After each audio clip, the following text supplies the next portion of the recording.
Terima kasih Tuhan, pada kesempatan yang baik ini Engkau masih memberikan kehidupan dan kesehatan, sehingga kami boleh menyembah dan memuji nama-Mu. Terima kasih Bapa. Mari kita berdoa bersama-sama, ulangi seperti apa yang saya ucapkan. Bapa kami yang ada di dalam surga, dikuduskanlah nama-Mu. Datanglah kerajaan-Mu, jadilah kehendak-Mu di bumi ini seperti di dalam surga.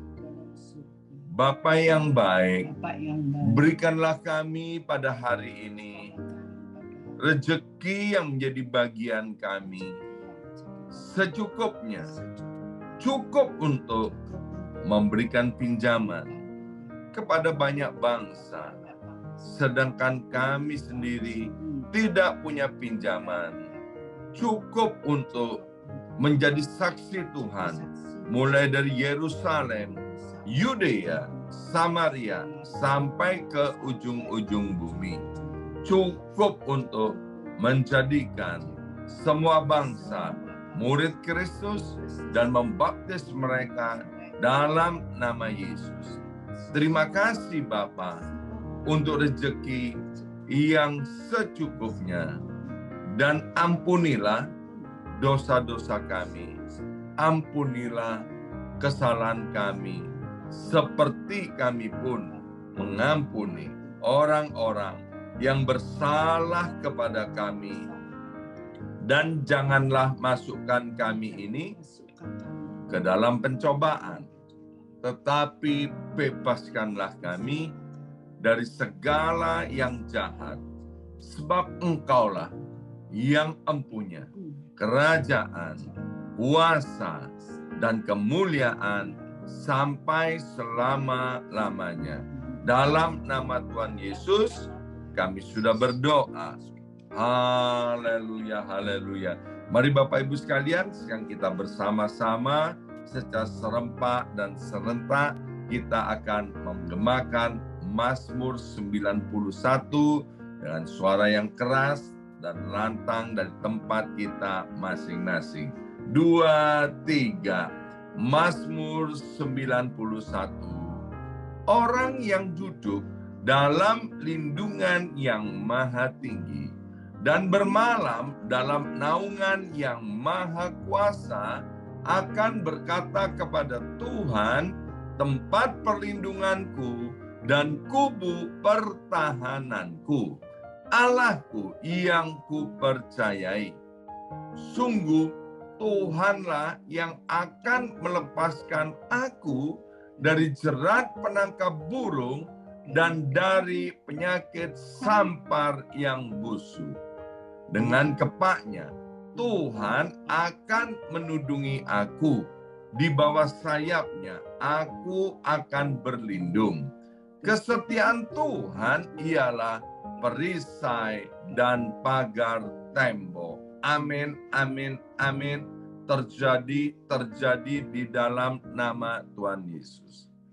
Aku tak usah takut terhadap kedahsyatan malam, terhadap panah yang terbang di waktu siang, terhadap penyakit sampar yang berjalan di dalam gelap, terhadap penyakit menular yang mengamuk di waktu petang.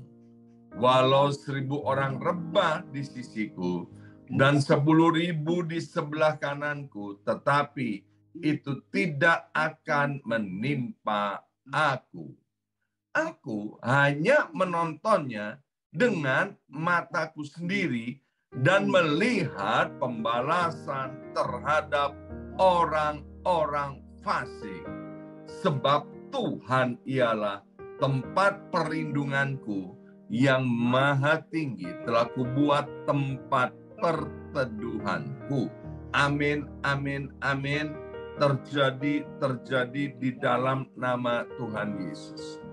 Malapetaka tidak akan menimpa aku, dan tulah tidak akan mendekat kepada kemahku. Sebab malaikat-malaikat Tuhan akan diperintahkan oleh Tuhan kepadaku untuk menjaga aku di segala jalanku. Para malaikat Tuhan akan menatang aku di atas tangannya, supaya kakiku jangan terantuk kepada batu. Singa dan ular tedung akan aku langkai. Aku akan menginjak anak singa dan ular naga. Amin, amin, amin. Terjadi di dalam nama Tuhan Yesus. Sungguh hatiku melekat kepada Tuhan, maka Tuhan akan meluputkan aku. Tuhan akan membentengi aku, sebab aku mengenal nama Tuhan. Bila aku berseru kepada Tuhan, Tuhan akan menjawab. Tuhan akan menyertai aku dalam kesesakan. Tuhan akan meluputkan aku dan memuliakan aku. Dengan panjang umur akan Tuhan kenyangkan aku, dan akan Tuhan perlihatkan kepadaku keselamatan daripadanya. Amin, amin, amin. Terjadi di dalam nama Tuhan Yesus. Terima kasih Bapak. Sekarang berkati hamba firman-Mu, Ibu Pendeta Hana Istati Rahayu. Berbicaralah kepada setiap kami ya Abba ya Bapa, kami siap untuk mendengarnya. Dalam nama Yesus, yang siap mendengarkan firman Tuhan, angkat jempolnya ke depan dan katakan amin 3 kali. Amin, amin, amin, amin. Salam revival, salam kebangkitan. Semangat pagi. Semangat pagi. Semuanya semangat pagi. Apa kabarnya Bapak Ibu sekalian?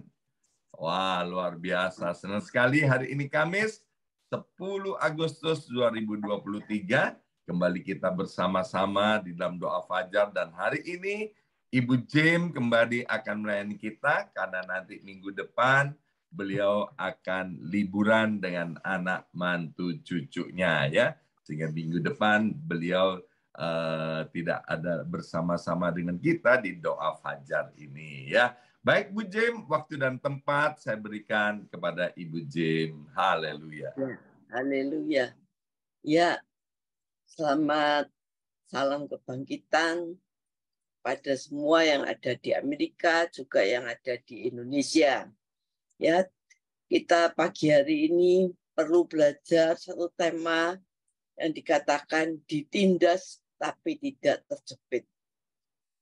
Saudara, kita ambil firman Tuhan ini dalam 2 Korintus 4 ayat 8-9 dikatakan, dalam segala hal kami ditindas, namun tidak terjepit.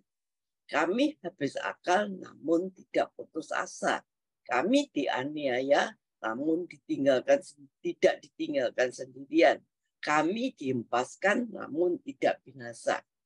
Saudara, kalau kita melihat ayat-ayat ini, menggambarkan satu keadaan masa-masa yang kelam, yang tidak enak, saudara, yang kadang-kadang persoalan-persoalan ini membuat kita ini terjepit, ya, membuat kita ini putus asa, membuat kita ini sepertinya binasa. Tetapi firman Tuhan mengatakan bahwa dalam segala hal, ya, dalam segala hal, kami ditindas namun tidak terjepit. Kami habis akal namun tidak putus asa. Kami dianiaya namun tidak ditinggalkan sendirian. Kami dihempaskan namun tidak binasa. Saudara, bagaimana kita bisa mengalami seperti ayat ini? Karena kita sering kadang-kadang di dalam kepersoalan, saudara, kita ini berkecil hati. Ya. Ingat, saudara, kita sebenarnya nggak perlu berkecil hati. Karena apa? Kalau kita percaya bahwa Allah itu menyertai kita. Saudara, kita ini tidak ditakdirkan menjadi orang yang kalah. Tapi kita ini ditakdirkan untuk menjadi orang yang menang, bahkan lebih dari pemenang. Kalau kita ingat bahwa kita ini tidak ditakdirkan sebagai orang yang kalah, maka kita bisa tahu bahwa meskipun kita ditindas, kita tidak akan terjepit. Kita tidak gampang putus asa, kita tidak gampang bilang kita binasa. Karena di saat-saat sulit, kita tidak perlu terjepit, tidak perlu putus asa, tidak perlu ditindas. Karena apa? Kita ini tidak tahu bahwa kita ditakdirkan sebagai pemenang, bahkan lebih daripada pemenang. Kita ambil contohnya di dalam 2 Tawarik 20, ayat 1-4. Ya. Di situ menggambarkan bagaimana Yosafat pada saat itu dikatakan Bani Moab, Bani Amon, ya, berperang melawan Yosafat bersama pasukan orang Minim. Dan datanglah orang-orang memberitahukan pada Yosafat, satu laskar besar datang dari Laut Asin dan Edom menyerang tuanku. Sekarang di Hasan Tamar, yakni En-Gedi. Saudara, Yosafat pada itu dikatakan dia menjadi takut. Lalu ia mengambil keputusan untuk mencari Tuhan. Dan ia menyerukan kepada seluruh Yehuda untuk berpuasa. Dan Yehuda berkumpul, minta pertolongan daripada Tuhan. Mereka datang dari semua kota di Yehuda untuk mencari Tuhan. Saudara, Yosafat berkata, ya Allah kami, tidakkah engkau akan hukum mereka? Karena kami tidak mempunyai kekuatan menghadapi laskar yang besar ini yang menyerang kami. Kami tidak tahu apa yang harus kami lakukan, tetapi mata kami tertuju kepada. Saudara, ini cerita bagaimana seorang Raja Yosafat. Ya. Dikatakan bahwa dia mengalami 3 serangan sekaligus. Dari Bani Moab, Minim, dan Yosafat menjadi takut. Saudara, ketika kita menghadapi masalah, apalagi yang harus kita lakukan.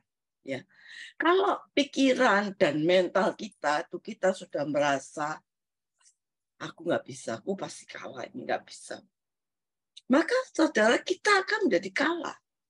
Tapi kalau mental kita, pikiran kita ini merasa aku pasti menang. Karena Tuhan bersama aku pasti menang. Maka kita akan pasti menang. Itu tergantung dari mental dan pikiran kita. Saudara, kita belajar apa yang dilakukan Yosafat yang sekaligus dapat 3 serangan ini. Yang pertama, Yosafat tidak tinggal diam. Ya. Yosafat melihat masalah dengan mata yang benar. Saudara, sering kita melihat masalah dengan sebagai satu hal yang menakutkan, saudara. Sehingga kita khawatir terlebih dahulu. Kita sudah khawatir terlebih dahulu. Akibatnya kalau firman Tuhan berkata, renungkanlah firman Tuhan itu siang dan malam. Kita ubah menjadi apa? Merenungkan masalah kita siang dan malam. Saudara. Dan akibatnya kita merenungkan masalah kita siang dan malam, kita menjadi takut. Saudara. Masalah sampai membuat kita takut. Justru di tengah-tengah masalah, kita beri kesempatan pada Allah untuk melakukan mukjizat di dalam hidup kita. Ini poinnya, saudara. Jadi dikatakan, kita harus merubah mental kita. Firman Tuhan, renungkan firman Tuhan itu siang dan malam. Supaya apa? Supaya pikiran kita ini dibangun, dibentuk oleh Tuhan. Mempunyai pikiran mental yang sungguh-sungguh positif. Tapi kita sering mengubah dengan merenungkan masalah kita siang dan malam. Saudara, mukjizat itu terjadi kalau ada masalah. Ya, kalau tidak ada masalah, maka tidak ada mukjizat. Saudara, kalau kita mau mengalami mukjizat yang besar, kita juga mesti menghadapi masalah yang besar. Saudara. Kita lihat perjamuan di Kana. Di situ Yesus dikatakan mengubah air menjadi anggur sebagai mukjizat yang besar, mukjizat pertama. Karena pada saat itu harus dilakukan karena anggur pada zaman itu sulit dan langka. Dan ini di tengah-tengah peristiwa. Kalau sekarang anggur ke supermarket bisa beli, tapi zaman dulu nggak demikian. Waktu laut kosong terbelah, bangsa Israel butuh lewat ini, saudara. Yesus melakukan mujizat. Saudara, banyak orang minta diurapi seperti Daud. Tetapi pertanyaannya, beranikah kita seperti Daud menghadapi Goliat dalam hidup kita? Boro-boro Goliat, perkara kecil aja kita sudah takut, saudara. Hari ini saya katakan, jangan takut akan masalah. Saudara, kita bisa menjadi orang yang tegar. Karena kita sering menghadapi masalah. Justru melewati masalah-masalah ini, saudara, kita bisa menjadi orang yang tegar. Kita dilatih, saudara. Oleh karena itu, ayo kita melihat masalah itu jangan dengan kacamata yang salah. Saudara, apa yang harus kita lakukan? Ya sudah nikmati saja. Nggak mungkin kita hidup tanpa masalah, itu nggak mungkin. Ya, tidak mungkin kita hidup tanpa masalah. Tapi ingat, Yakobus berkata bahwa saudaraku, anggaplah sebagai suatu kebahagiaan. Jadi nikmati aja apabila kamu jatuh dalam berbagai percobaan. Nikmati aja. Jadi waktu kita menghadapi masalah, kita harus menganggap itu sebagai suatu kebahagiaan. Bukan untuk kita ngomel, saudara. Bukan untuk kita bersungut-sungut. Tapi ya sudah kita jalani, kita anggap ini sebagai suatu kebahagiaan. Saudara, dalam keluarga sering masalah kecil jadi besar. Karena apa? Karena kita nggak anggap masalah ini suatu kebahagiaan. Kita ngomel dulu. Ya. Biasanya suami-suami itu kalau ada masalah, saudara, yang jadi sasaran apa? Istri dan anak-anaknya, saudara. Sebaliknya, saudara, justru masalah ini, saudara, membuat otot-otot rohani kita menjadi kuat. Kita menjadi orang tegar. Saudara, saya nggak pernah lihat orang itu menjadi sarjana, pintar, tanpa ujian. Nggak ada, saudara. Mesti lewat ujian. Ya, saudara, kalau kita reaksi ketakutan dalam menghadapi masalah, maka membuat kita tuh semakin terkubur dalam masalah. Saudara, sehingga kita nggak bisa bangkit. Kita semakin terkubur karena kita menghadapi masalah. Anggap masalah itu sebagai sarana untuk kita mendapat mujizat. Sarana untuk Tuhan menyatakan kuasanya di dalam hidup kita. Sarana untuk kita mengalami pengalaman bersama pribadi dengan. Saudara, jangan seperti Saul. Saul itu nggak punya pengalaman pribadi dengan Tuhan. Sehingga waktu dia lihat Goliat yang besar, Saul itu menjadi ketakutan. Waktu bangsa Israel tercerai-berai, dia lihat masalah itu sebagai masalah yang besar, sehingga dia lakukan membakar korban dan sebagainya. Karena apa? Dia takut, saudara. Beda dengan Daud, dia lihat masalah bukan sebagai masalah, tapi kesempatan Tuhan melakukan mujizat. Waktu Daud menghadapi singa, dia berani menghadapi karena ada bersama Tuhan. Datang lagi, beruang, dia tidak takut, dia hadapi bersama Tuhan, dia menang. Saudara, Daud menjadi orang yang strong, menjadi orang yang kuat. Kemudian datang yang lebih besar lagi, Goliat, juga sama, dia bilang, dulu Tuhan tolong aku, sekarang Tuhan juga akan tolong aku menghadapi orang Filistin. Saudara, kalau kita lihat masalah kita, maka kita lihat bagaimana seperti Saul. Saul itu selalu lihat masalah. Umurnya Saul itu sama Daud lebih tua Saul. Ya. Pengalamannya Saul dengan Daud juga banyak pengalamannya Saul. Dia punya tentara. Tapi Daud dalam masalah konteks yang benar yaitu dia punya pengalaman pribadi bersama Tuhan. Ya. Jadi saudara kalau lihat masalah jangan grogi dulu. Tahu grogi? Bahasa Inggrisnya apa ya grogi? Saya nggak tahu ya. Jangan grogi dulu kalau lihat masalah. Saudara anggap ini satu kebahagiaan. Aku akan melihat mujizat dan pertolongan Tuhan. Saudara, kalau kita menghadapi masalah, kita menang. Saudara. Ini saudara menjadi memori yang kuat dalam hidup saudara. Saudara akan menjadi orang yang tegar. Saudara menjadi orang yang kuat. Kalau saudara menghadapi masalah, terus saudara menang, saudara. Ini memori ini akan terus tertangkap dalam pikiran kita. Memori yang kuat menjadi satu menara iman. Sehingga satu kali kita menghadapi persoalan, kita tahu kita punya menara iman.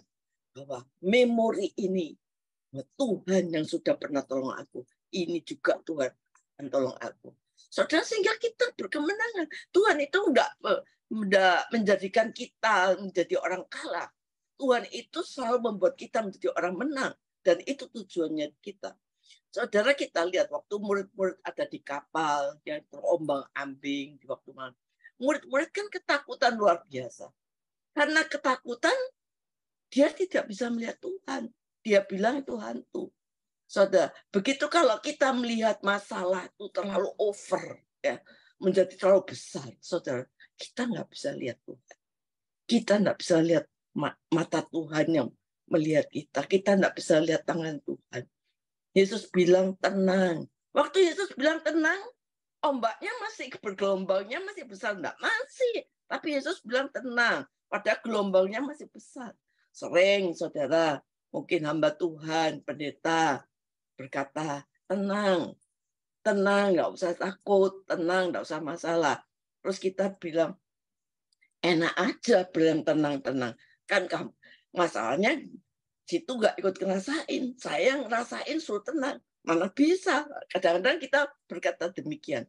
Saudara, ini otot rohani kita tidak terbentuk kalau tidak ada beban. Saudara, jangan berpikir bersama Yesus itu tidak ada masalah. No, saudara. Jangan mengira bahwa kita bersama Yesus tidak ada masalah. Tidak. Murid-murid bersama Yesus di dalam perahu ada masalah. Meskipun hidup ini penuh masalah, tapi tidak usah takut, saudara. Coba lihat ayat ini, dikatakan, carilah kerajaan Allah dan kebenarannya, maka semuanya itu akan ditambahkan kepadamu. Sebab itu janganlah kamu khawatir akan hari besok, karena hari besok mempunyai kesusahan sendiri. Kesusahan sehari cukuplah untuk sehari.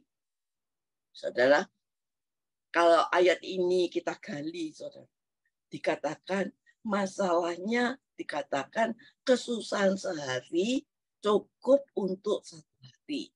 Masalahnya menjadi kita nggak kuat, ya, jadi khawatir, kita tertindas, kita terjepit, kita putus asa, kita merasa binasa. Karena apa? Karena kesusahan sehari itu bukan cukup sehari, tapi kita bikin tahunan, saudara. Bulan-bulanan kita bikin tahunan, disimpan, diopeni tahunan sampai berkembang luas jadi kepahitan.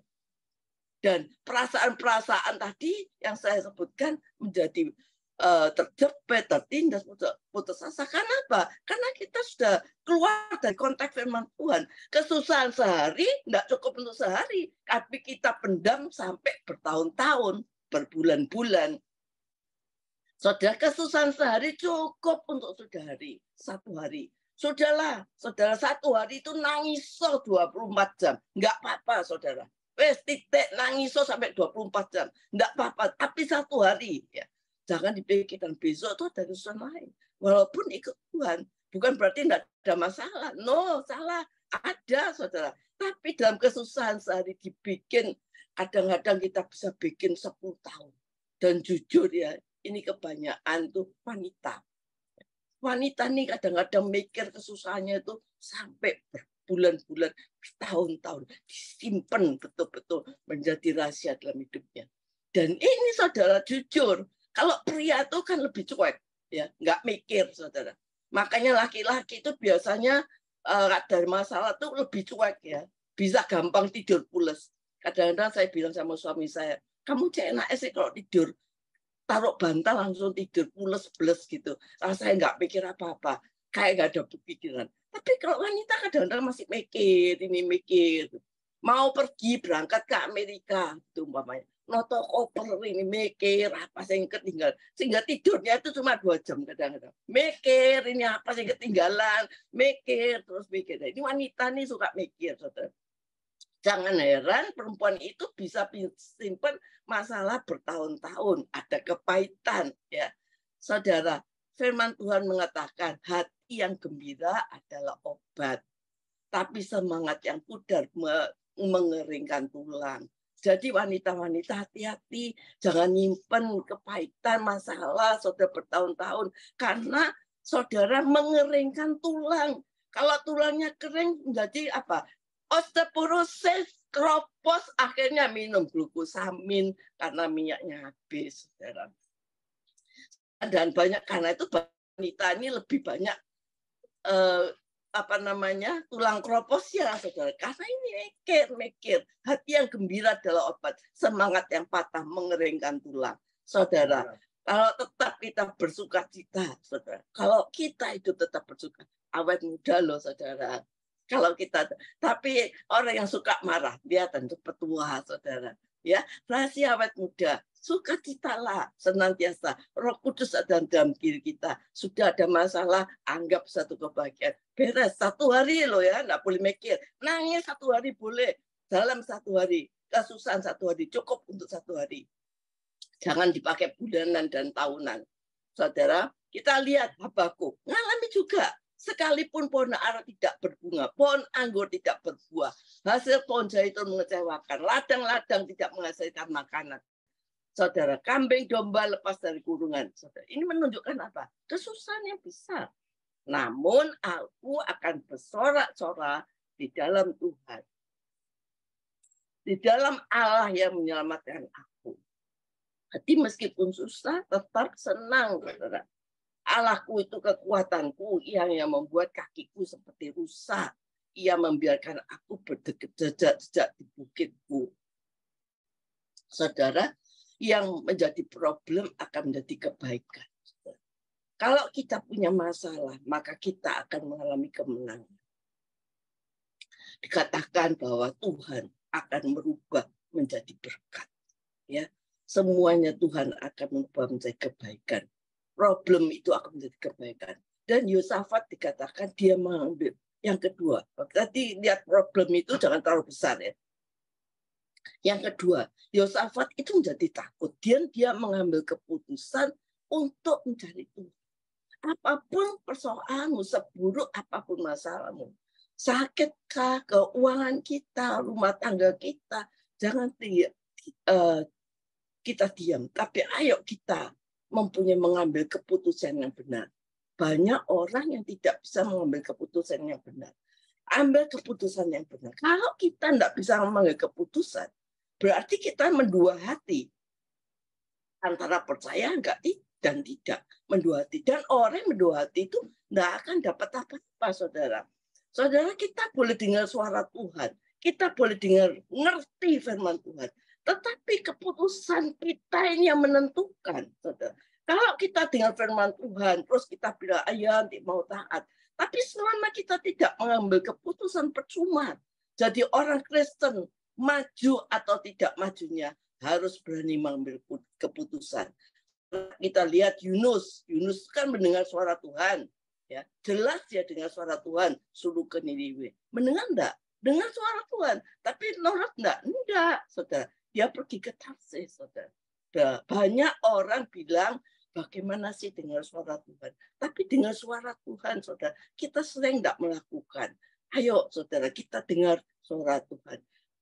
Taati suara Tuhan, maka kita ambil keputusan sesuai dengan firman Tuhan. Saudara, kalau kita andalkan Tuhan, maka Tuhan akan memberkati kita. Kalau kita andalkan suara Tuhan, Tuhan akan memberkati kita. Yang ketiga, terakhir, yaitu kita memuji Tuhan. Karena dalam pujian itu ada puasa. Saudara, doa itu penting, karena itu permohonan kita kepada Tuhan. Tapi pujian itu adalah sungguh-sungguh menjaga hati kita.